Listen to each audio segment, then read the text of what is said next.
Good morning, class 10th student. Today we will discuss a very important chapter of class 10th science, that is chemical reaction and chemical equation. As you see, the chapter name is chemical reaction and chemical equation. So first we need to understand that what is chemical reaction and what is chemical equation. Now coming to the next topic. First of all, we should know what is the meaning of chemical reaction. As you see, a chemical reaction is a process that occurs when two or more molecule interact to form a new product. जब भी कोई दो molecule या दो atom आपस में react करते हैं, कोई थर्ड प्रोडक्ट बनाते हैं, तो हम क्या बोलते हैं कि उनके बीच क्या हुई, रिएक्शन हुई. ठीक है, तो केमिकल रिएक्शन क्या है, एक ऐसी प्रोसेस है जिसमें दो या दो से ज़्यादा मॉलिक्यूल रिएक्ट करके कोई नया प्रोडक्ट फॉर्म करते हैं. नेक्स्ट हम देखते हैं the compound that interact to produce a new compound are called reactant, whereas the nucleic compound are called product. That means जो कंपाउंड रिएक्ट करते हैं उनको हम बोलते हैं रिएक्टेंट, जो कंपाउंड फॉर्म होते हैं रिएक्टेंट के द्वारा उनको हम क्या बोलते हैं, product. Now next, chemical reactions play an integral role in different industries customs in our daily life. They are continuously happening in our general surrounding. For example, rusting of iron. अब जो chemical reaction है वो हमारी industries में होती है, हमारे even हमारी जो डेली लाइफ में भी है, वो हम कई सारे केमिकल रिएक्शंस देखते हैं, जैसे कि rusting of iron. Rusting of iron मतलब लोहे में जंग लग जाना. लोहे में जंग क्यों लगता है, बिकॉज आयरन क्या है, आपका बहुत ही रिएक्टिव मेटल, बहुत जल्दी रिएक्शन कर लेता है. तो सराउंडिंग में जितना भी आपका मॉइस्चर है, गैसेस, उनके साथ रिएक्ट करके आपका मेटल क्या हो जाता है, कोरोड हो जाता है. उसको हम क्या बोलते हैं, rusting of iron. Now next, in a chemical reaction, chemical change must occur which is generally observed with physical changes like precipitation, heat production, color change, etc. अब केमिकल रिएक्शन हो रही है, मान लीजिए हम लेबोरेटरी में केमिकल रिएक्शन कर रहे हैं टेस्ट ट्यूब के अंदर, बट हमें पता कैसे चलेगा कि केमिकल रिएक्शन हुई, तो हमको पता कैसे चलेगा, बाय फिजिकल चेंज. मतलब हमने इनिशियली जो रिएक्टेंट लिए थे वो फिजिकली चेंज हो जाएंगे. कैसे, प्रेसिपिटेशन का मतलब मान लीजिए आपने इनिशियली दो रिएक्टेंट को मिक्स किया, तो कुछ समय बाद आपको येलो या ऑरेंज कलर के प्रेसिपिटेट टेस्ट ट्यूब के ऊपर दिख जाएंगे. डेट मीन्स वो क्या है, प्रोडक्ट है जो रिएक्शन होने के बाद बना. या अगर उसमें से हीट निकल रही है या उसको कुछ कलर चेंज हो रहा है, तो भी आप क्या समझ सकते हैं कि रिएक्शन हुई है. तो हम इस टाइप से पता लगाते हैं कि रिएक्शन हुई है. Now next one, a reaction can takes place between two atom, ions और molecule. They form a new bond and no atom is destroyed, created, but new product is formed from reactant.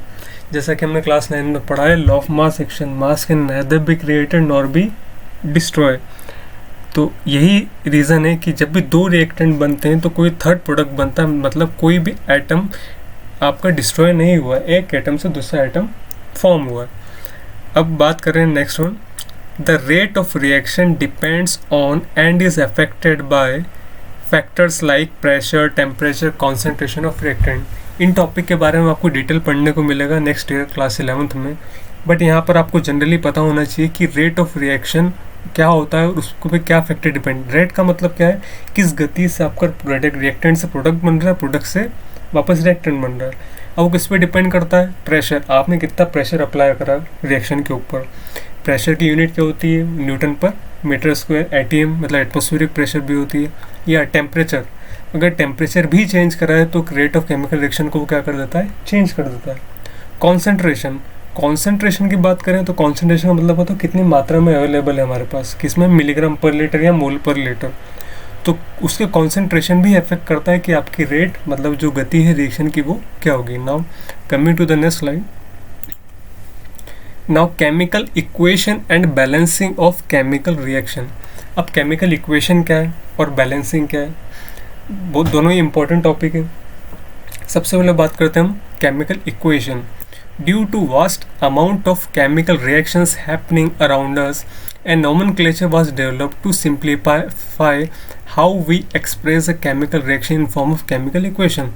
अब बहुत सारी chemical reaction हमारे आसपास होती है, तो उनको समझने के लिए क्या करा है, हमने उन्हें एक नॉमेनक्लेचर दिया है, और उस नॉमेनक्लेचर को रिएक्शन की फॉर्म में हम लिखते हैं, उसको हम क्या बोलते हैं, केमिकल इक्वेशन.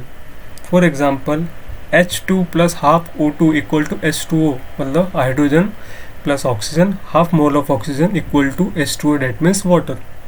तो ये जो H2 और O क्या है, नॉमेनक्लेचर है, मतलब हमने रिएक्शन के नॉमेनक्लेचर दिए, उसको रिप्रेजेंट कर रहा है किसको, केमिकल रिएक्शन को। A chemical equation is nothing but a mathematical statement which symbolize the product formation from reactant while stating certain condition for which how the reaction has been conducted। तो कुल मिला के chemical equation आपको एक mathematical representation दे रही है कि reaction किस टाइप से हो रही है। नाउ जैसे कि आपको दिख रहा है यहाँ पर A plus B C plus D, यहाँ पे A और B मिल रहे और क्या फॉर्म हो रहा है, C और D। तो यहाँ पर A और B क्या कहलाएंगे, आपके रिएक्टेंट, और C और D क्या कहलाएंगे, आपके product.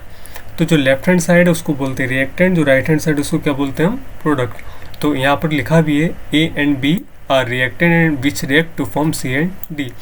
In actual chemical reaction reactants are donated by chemical formula. देखिए ये जनरल इक्वेशन है, यहाँ पर A B और C D जनरल इक्वेशन है। A और B की जगह कुछ भी फार्मूला हो सकता है, केमिकल फार्मूला, ठीक है। In order to ensure the law of mass action, a chemical equation must be balanced। Very important question। जो बैलेंसिंग ऑफ केमिकल इक्वेशन है, क्या केमिकल रिएक्शन है, ये बोर्ड एग्जाम में नियरली अबाउट हर साल पूछा ही जाता है।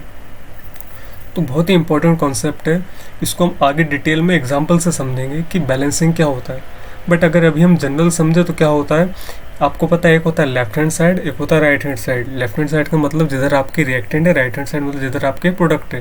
जैसे कि ये लेफ्ट हैंड साइड हुआ और ये राइट हैंड साइड हुआ।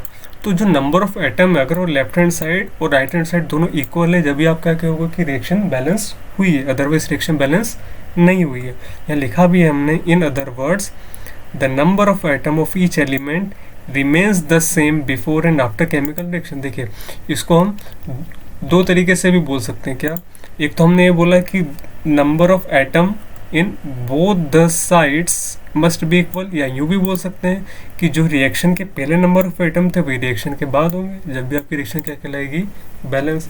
अब इसको हम समझते हैं एग्जाम्पल से। Let's see, Zn plus H2SO4 tends to ZnSO4 plus H2। यहाँ पर Zn क्या है, zinc, H2SO4 sulphuric acid, ZnSO4 zinc sulphate plus H2। अब यहाँ पर ये हैगा आपका पूरा लेफ्ट हैंड साइड, ये हैगा आपका पूरा राइट हैंड साइड। अच्छा, यहाँ कितने एलिमेंट दिख रहे हैं आपको, 3 दिख रहे हैं सिर्फ। एक है जिंक, एक है 4 है sorry, zinc, hydrogen, sulphur, oxygen, total 4 element है। अब चेक करना है हमको कि क्या है, रिएक्शन बैलेंस है। बैलेंस का मतलब क्या होता है, जितने आपके एटम लेफ्ट हैंड साइड है उतने एटम का होने चाहिए राइट हैंड साइड। तो इसको हमने टेबल से समझाया, जरा नीचे देखिए आप, इधर एलिमेंट्स है, इधर हमारे रिएक्शन है, रिएक्टेंट्स है, डेट मीन्स LHS है, और प्रोडक्ट डेट मीन्स RHS। सबसे पहले हम देखते हैं जिंक। अब जरा आप देखिए इधर जिंक लेफ्ट हैंड साइड कितने हैं, एक जिंक है, तो राइट हैंड साइड भी कितने हैं, एक जिंक है। तो इसलिए हमने यहाँ 1 लिखा, डेट मीन्स ये तो इक्वल है। अब आते हैं हाइड्रोजन पे। इधर देखिए, इधर हाइड्रोजन H2, डेट मीन्स ये भी एक ही है, यहाँ पर भी H2 क्या है, सिंगल है। बट हाइड्रोजन के कितने एटम है, 2 एटम इधर है और 2 एटम इधर है, तो इसलिए हमने इधर भी 2 लिखा है और इधर भी 2 लिखा है, डेट मीन्स ये भी बैलेंस है। Next sulphur. अब सल्फर अगर हम इधर देखें तो इधर सल्फर एक है, इधर भी सल्फर एक है, इसलिए हमने कितना लिखा, 1 तो ये भी इक्वल है। ऑक्सीजन की बात करें, 4 ऑक्सीजन इधर है, तो 4 ऑक्सीजन भी किधर है, राइट हैंड साइड पे, तो ये भी क्या है, इक्वल। तो यहाँ पर हमारे चारों एलिमेंट इक्वल है, डेट मीन्स आपकी रिएक्शन क्या है, पूरी बैलेंस है। अब हम एक ऐसा एग्जांपल लेंगे जिसमें हमको क्या है, रिएक्शन को बैलेंस करना होगा। देखते हैं नेक्स्ट स्लाइड। यहाँ पर मैंने एक रिएक्शन ली है एग्जांपल के लिए, समझने के लिए। Fe plus H2O tends to Fe3O4 plus H2, मतलब आयरन जो है H2 से रिएक्ट कर रहा है, तो Fe3O4 और साथ में H2 फॉर्म कर रहा है। अब हमको चेक करना है क्या है, रिएक्शन बैलेंस है। तो इसकी स्टेप्स है। पहले step, check number of atom in LHS and RHS, मतलब एक तो लेफ्ट हैंड साइड आप चेक कीजिए, एक राइट हैंड साइड चेक कीजिए, और फिर देखिए कि क्या है, दोनों बराबर है क्या। आपको समझ में आ जाएगा कि रिएक्शन बैलेंस है या नहीं है। इधर देखें हम, Fe कितने हैं यहाँ पर, 1 है, लेकिन राइट हैंड साइड पे Fe कितने दिख रहे हैं आपको, 3, मतलब बैलेंस तो नहीं है। इधर बात करें, हाइड्रोजन 2 हैं, इधर हाइड्रोजन 2 है तो हाइड्रोजन तो चलो बैलेंस है, बट इधर ऑक्सीजन 1, इधर ऑक्सीजन कितने टोटल 4, मतलब ये भी बैलेंस नहीं है, तो इसको बैलेंस हमें करना होगा। तो step number 2, start balancing the compound that contain maximum number of atom. अब जितने भी आपको मॉलिक्यूल दिख रहे हैं आप उसमें से उसको सिलेक्ट करो जिसमें सबसे ज़्यादा एटम है। देखिए इधर Fe एक एटम है, H2O की बात करें तो 2 हाइड्रोजन है, 1 ऑक्सीजन है। Fe3O4 की बात करें तो 3 आयरन है और 4 ऑक्सीजन है, और H2 में 2 हाइड्रोजन। सबसे बड़ा आपका मॉलिक्यूल कौन सा हुआ? Fe3O4। तो पहले इसको बैलेंस करेंगे हम। तो देखिए Fe3O4 की बात करें हम तो आपके प्रोडक्ट जहाँ बन रहा है डेट मीन्स आपका राइट हैंड साइड, यहाँ पे कितना आपको Fe दिख रहे हैं 3, लेकिन लेफ्ट हैंड साइड पे Fe कितने हैं? सिर्फ 1। तो अगर इधर 3 हो तो इधर भी कितने होने चाहिए आपके टोटल 3। तो अगर मैं इधर भी इसको भी अगर 3 लिख दूँ तो भी हो जाएगा। अच्छा यहाँ पर साथ में ऑक्सीजन भी है, बट हमें Fe और O4 दोनों को बैलेंस करना है। सबसे पहले हम एक काम करते हैं, ऑक्सीजन को ले लेते हैं। इधर ऑक्सीजन कितने हैं? 4 हैं, इधर कितने हैं? सिर्फ 1। तो अगर इधर 4 ऑक्सीजन है तो इधर भी कितने होने चाहिए? 4 ऑक्सीजन होने चाहिए। तो अगर मैं आगे हाइड्रोजन के आगे यहाँ 4 लगा दूँ तो इधर भी 4 ऑक्सीजन हो जाएंगे। तो देखिए इधर इस इक्वेशन में हमने यहाँ पर कितना लगा दिया? 4 लगा दिया। क्यों? अगर बैलेंस करना था, यहाँ 4 ऑक्सीजन हो गए तो इधर भी 4 ऑक्सीजन हो गए, ये बैलेंस हो गया। Now next, Fe and H atom are still not balanced. लेकिन आपको दिख रहा है कि आयरन और हाइड्रोजन दोनों एटम अभी बैलेंस नहीं। ऑक्सीजन तो हमने कर लिया इधर 4 लगा के। ध्यान रखना ये हमारी इनिशियल इक्वेशन थी, ये हमारी सेकंड स्टेप के बाद इक्वेशन हो गई बैलेंस। अब हमारे लिए यही रेफरेंस है, इसी में हमको जो भी काम करना है इसी में ही करना है। इस वाली इक्वेशन को जो फर्स्ट वाली उसको नहीं लेना है। अब जितना बैलेंस है हम इसी में ही करेंगे। अब स्टेप नंबर 3 जो भी हम अप्लाई करेंगे वो स्टेप नंबर 2 की इक्वेशन में करेंगे। तो ध्यान रखिए, अब बात करते हैं हाइड्रोजन की। अच्छा इधर हमने 4 लगाया था तो 4 दूनी 8, इधर 8 हो गया हाइड्रोजन। तो इधर भी कितने नहीं 8, लेकिन इधर कितने? सिर्फ 2 हैं। तो अगर यहाँ मैं आगे 4 लगा दूँ हाइड्रोजन के यहाँ पर राइट हैंड साइड में तो इधर भी 8 हो जाएंगे। तो 4 2 8, 4 2 8। तो इधर इस इक्वेशन में आप ध्यान से देखिए, यहाँ पर 4 तो था ही सी पहले, मैंने इधर भी 4 लगा दिया तो 4H2 हो गया। तो 4 2 8, 4 2 8 बैलेंस हो गया हाइड्रोजन। आगे बढ़ते हैं, अब क्या बच रहा है? सिर्फ iron. Now only Fe is not balanced. अब जरा ध्यान से देखो आप, राइट हैंड साइड पे 3 Fe है तो लेफ्ट हैंड साइड पे भी कितने होने चाहिए? 3 Fe। तो सिंपल, आप इधर 3 Fe है तो इधर भी 3 लगा लीजिए। तो this is your final equation. अब जरा मैच कीजिए कि क्या ये इक्वेशन बैलेंस है या नहीं है। कंपेयर करते राइट हैंड साइड, इसको टेबल में लिख लेते हैं पहले। तो एक टेबल दिख रही है आपको, एक है लेफ्ट हैंड साइड और एक है आपका राइट हैंड साइड। सबसे पहले हम उठाते हैं आयरन। अब आयरन को अगर हम देखें लेफ्ट हैंड साइड में तो लेफ्ट हैंड साइड में आपको कितने दिख रहा है? आयरन 3। राइट हैंड साइड में भी कितने दिख रहा है आपको? 3। इसलिए मैंने यहाँ 3 और यहाँ पर भी 3 लिखा हुआ है, डेट में से बैलेंस है। अब बात करते हैं हाइड्रोजन की। हाइड्रोजन अगर आप लेफ्ट हैंड साइड पे देखें तो कितने? 4 इंटू 2 कितने टोटल? 8। तो राइट हैंड साइड पे भी कितने चाहिए? 4 इंटू 2 मतलब 8। तो देखिए यहाँ 4 इंटू 2 लिखा है, यहाँ पर ही 4 इंटू 2 लिखा है हमने। नेक्स्ट बचा क्या? सिर्फ ऑक्सीजन। देखिए यहाँ 4 लगा है, डेट मीन्स H2O जो है वो आगे 4 लगा है तो 4O भी है। ठीक है, ये जो 4 लगा है सिर्फ H2 के लिए नहीं लगा है, O के लिए, पूरे मॉलिक्यूल के लिए लगा है। तो यहाँ पर अगर 4O इधर है तो 4O इधर भी है, तो इसलिए यहाँ पर भी 4 लिखा है। तो इस टाइप से आपने आपकी इक्वेशन को क्या कर लिया? बैलेंस कर लिया। चलिए नेक्स्ट टॉपिक है अब हमारा very important, types of chemical reaction. देखिए इस चैप्टर सबसे ज़्यादा इंपॉर्टेंट 2 ही चीज़ है, पहला बैलेंसिंग ऑफ केमिकल रिएक्शन और दूसरा types of chemical reaction. Question यहीं से आएगा आपको। स्टार्ट करते हैं टाइप्स ऑफ केमिकल रिएक्शन। सबसे पहले हम बात करते हैं पहली रिएक्शन, इसको क्या बोलते हैं हम? Combination reaction. क्या लिखा है यहाँ पर? Reaction in which a single product is formed from 2 और more reactant is known as combination reaction. जब 2 या 2 से ज़्यादा रिएक्टेंट मिलकर एक सिंगल प्रोडक्ट बनाते हैं तो उसको हम क्या बोलते हैं? Combination reaction. एग्जाम्पल देखिए, फर्स्ट बर्निंग ऑफ कोल। कोल मतलब कोयला, किससे बना? कार्बन से।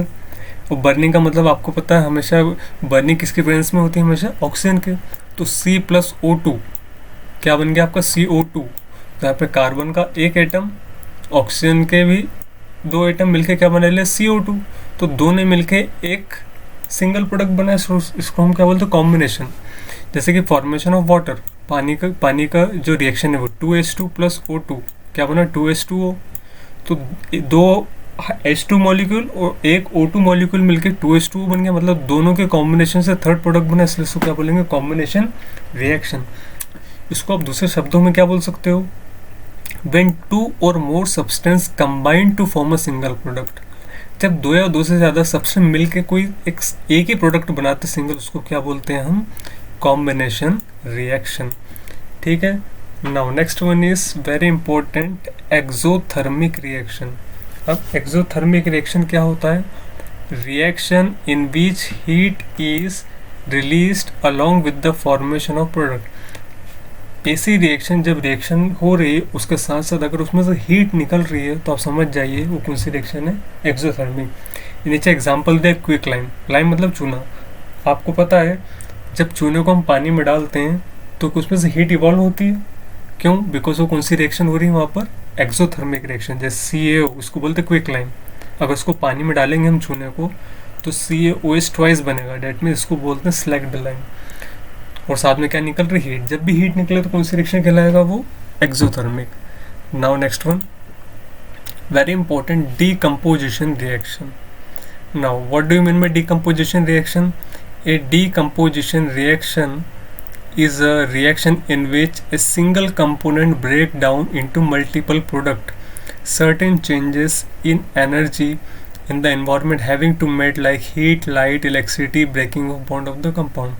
देखिए डीकम्पोजिशन जो है कॉम्बिनेशन का जस्ट अपोजिट है। कॉम्बिनेशन में क्या हो रहा था, दो मिलके तीसरा तीन एक प्रोडक्ट बना रहे थे, अब यहाँ एक रिएक्टेंट दो प्रोडक्ट में टूट रहा है, डेट मींस उल्टा है। वहाँ क्या हो रहा था, दो रिएक्टेंट मिलके एक प्रोडक्ट बना रहे थे, यहाँ एक रिएक्टेंट दो प्रोडक्ट में टूट रहा है। देखें यहाँ पर जैसे CaCO3 लाइमस्टोन किस में टूटा, Ca क्विक लाइम में टूटा और कार्बन डाइऑक्साइड, मतलब एक ही आपके पास मॉलिक्यूल दो अलग अलग मॉलिक्यूल्स में ब्रेक हो गया, इसलिए उसको क्या बोलते हैं डीकम्पोजिशन। डीकम्पोजिशन मतलब ही होता है टूट जाना। ठीक है। Now next one is endothermic. Endothermic में क्या होता है, अभी इसके पहले हमने क्या देखा था, एक्सोथर्मिक। एक्सोथर्मिक में जब हीट रिलीज हो रही थी, बट अगर हीट एब्जॉर्ब हो रही है, मतलब हमको किसी भी रिएक्शन में हीट देना पड़ रही है, मतलब हीट एब्जॉर्ब हो रही है, तो क्या कहलाएगा आपका एंडोथर्मिक रिएक्शन। एग्जांपल देखिए 2AgBr, इसको बोलते हैं सिल्वर ब्रोमाइड। जब भी जैसे हम इसको हीट देंगे किस में ब्रेक हो जाएगा, सिल्वर और ब्रोमीन में। ठीक है। Next, displacement reaction, very important. A displacement reaction is the one where in the atom or a set of atom is displaced by another atom in a molecule। देखिए simple सी बात है, किसी भी reaction में अगर कोई एक एटम दूसरे एटम की पोजीशन को रिप्लेस कर देगा तो उसको हम क्या बोलेंगे, डिस्प्लेसमेंट रिएक्शन। डायरेक्ट एग्जांपल पे आते हैं, when iron is added to copper sulphate solution. देखिए आयरन दिख रहा है आपको Fe, ये क्या कॉपर सल्फेट, मैंने आयरन को कॉपर सल्फेट में मिलाया तो जब प्रोडक्ट बनेगा तो देखिए कॉपर की जगह आयरन आ गया और आयरन की जगह कॉपर। पहले कॉपर सल्फेट था तो क्या बन गया, फेरस सल्फेट, और कॉपर बाहर निकल गया, तो मतलब कॉपर ने आयरन की जगह ले लिया, आयरन ने कॉपर की जगह ले लिया, ऐसा आप कह सकते हैं। Now next one, double displacement. इसके पहले हमने डिस्प्लेसमेंट देखा था, ये जस्ट उसी का ही एक्सटेंशन है या उसी का ही टाइप है। डबल डिस्प्लेसमेंट में क्या होता है, आपने डिस्प्लेसमेंट में क्या देखा, कोई एक एटम दूसरे एटम की जगह को क्या कर रहा था, डिस्प्लेस कर रहा था। डबल डिस्प्लेसमेंट में क्या होता है, कोई भी दो एटम या दो आयन एक दूसरे की पोजीशन को एक्सचेंज करते हैं। जैसे कि यहाँ दिख रहा है आपको Na2SO4 sodium sulphate, BaCl2 barium chloride. तो ध्यान से देखिए, Na Ba की जगह चला जाएगा और SO4 Cl2 की जगह चला जाएगा। ध्यान से देखिए तो यहाँ बन गया BaSO4 और NaCl। इनके नाम भी लिखें, बेरियम सल्फेट और सोडियम क्लोराइड। ठीक है। या आप इस डायग्राम से भी समझ सकते हैं, ABCD रिएक्शन हुई तो A ने D के साथ रिएक्शन करके AD बना लिया और B ने C के साथ रिएक्शन करके BC बना लिया। मतलब कोई भी दो एलिमेंट एक दूसरे के साथ डिस्प्लेस होकर इसको क्या बोला जाता है, double displacement reaction. Now next one and very important, oxidation and reduction. अब ऑक्सीडेशन क्या होता है, if a substance gains oxygen, कभी भी रिएक्शन के दौरान किसी ने ऑक्सीजन को गेन करा, किसी ने ऑक्सीजन लिया या उसने हाइड्रोजन को रिलीज करा, तो उसको कौन सी रिएक्शन बोलेंगे हम, ऑक्सीडेशन। ऑक्सीडेशन क्या होता है, कोई भी एटम ऑक्सीजन लेता है या हाइड्रोजन डोनेट करता है तो उसको हम क्या बोलेंगे, ऑक्सीडेशन। रिडक्शन जस्ट इसका उल्टा होता है, कोई भी एलिमेंट जब ऑक्सीजन को लूज करता है लेकिन हाइड्रोजन को गेन करता है तो उसको क्या बोलते हैं हम, रिडक्शन। लेकिन किसी एक ही रिएक्शन में अगर ऑक्सीडेशन भी हो रहा है और रिडक्शन भी हो रहा है तो उसको हम क्या बोलेंगे, रिडॉक्स रिएक्शन। मतलब in a reaction one reactant get oxidized while other reactant get reduced during a chemical reaction. Such reaction are called redox reaction. तो इसको हम क्या बोलते हैं, redox reaction। इसको एग्जांपल समझते हैं। यहाँ पर आपको दिख रहा है Fe2O3 प्लस 3Cu। Fe2O3 क्या आपका फेरिक ऑक्साइड या 3Cu मतलब आपका कार्बन मोनोऑक्साइड। जब इन दोनों देखिए, इसके पास कितने ऑक्सीजन थे पहले, Fe2O3 के पास 3, लेकिन जैसे प्रोडक्ट बना इसके पास एक भी ऑक्सीजन बचा क्या, नहीं, मतलब इसने अपने सारे ऑक्सीजन डोनेट कर दिए। तो जो ऑक्सीजन डोनेट करता है उसका क्या होता है हमेशा, रिडक्शन। CO की बात करो तो एक ही ऑक्सीजन था C के साथ, लेकिन यहाँ आते आते C के पास एक ऑक्सीजन वो जुड़ गया, CO2 बन गया, मतलब इन्हें ऑक्सीजन गेन करा है तो उसका क्या हो गया, oxidation. Clear. Now next one,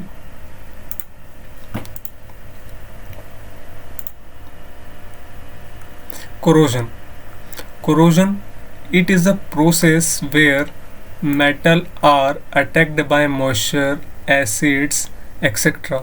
मतलब ये एक ऐसी प्रोसेस है जिसमें किसी भी मेटल पे मॉइस्चर या एसिड, या यूँ कहूँ कि मेटल बहुत ज़्यादा रिएक्टिव होते हैं तो वो हवा में मौजूद मॉइस्चर या किसी भी एसिड के साथ रिएक्ट कर लेते हैं, तो उस केस में क्या होता है, जंग लग जाता है, उसको हम क्या बोलते हैं, कोरोजन। इसका एग्जांपल क्या है, एग्जांपल आपने देखा होगा, ब्लैक कोटिंग डेवलप्ड, यहाँ लिखा है हमने, black coating developed on article made of silver.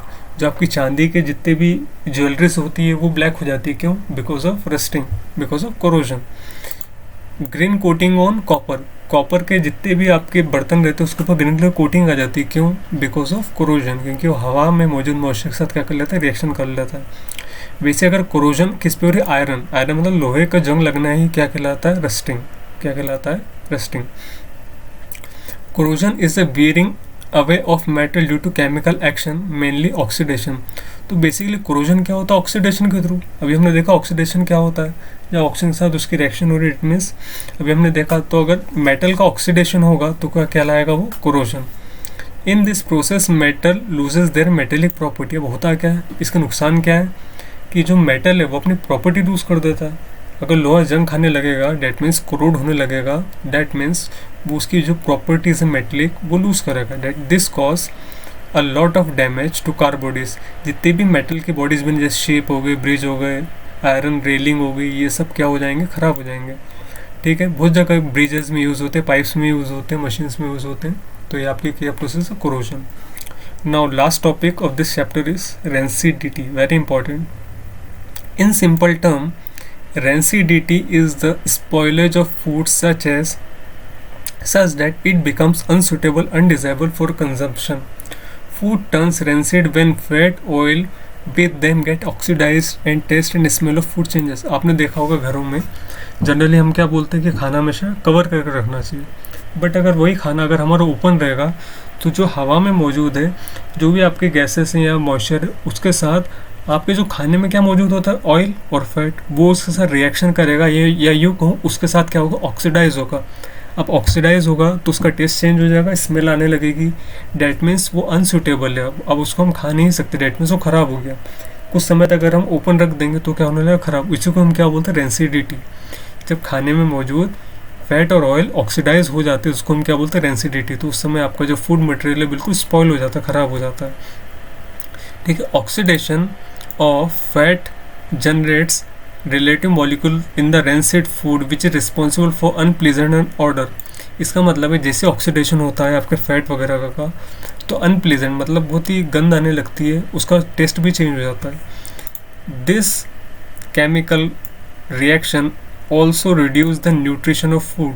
अब इस केमिकल रिएक्शन के जो न्यूट्रिएंट्स मौजूद होते हैं फूड में वो भी कम हो जाते हैं। अब कुछ स्टडी में ये भी बताया गया है कि जो रेंसिड फूड है वो हमारी हेल्थ के लिए भी हार्मफुल है। आपने सुना होगा फूड पॉइजनिंग हो जाता है। फूड पॉइजनिंग क्यों होता है कि जब आप बासी खाना मतलब बहुत पुराना खाना खा लेते हो तो वो क्या बेसिकली होता क्या, उसके अंदर रेंसिडिटी हो जाती है। डेट मीन्स उस खाने में मौजूद जितनी भी फैट एंड ऑयल है वो ऑक्सीडाइज हो जाते हैं। तो वो आपकी हेल्थ के लिए भी अनसूटेबल होते हैं. So that's it from today's lecture. So we will see you in next lecture. Thank you.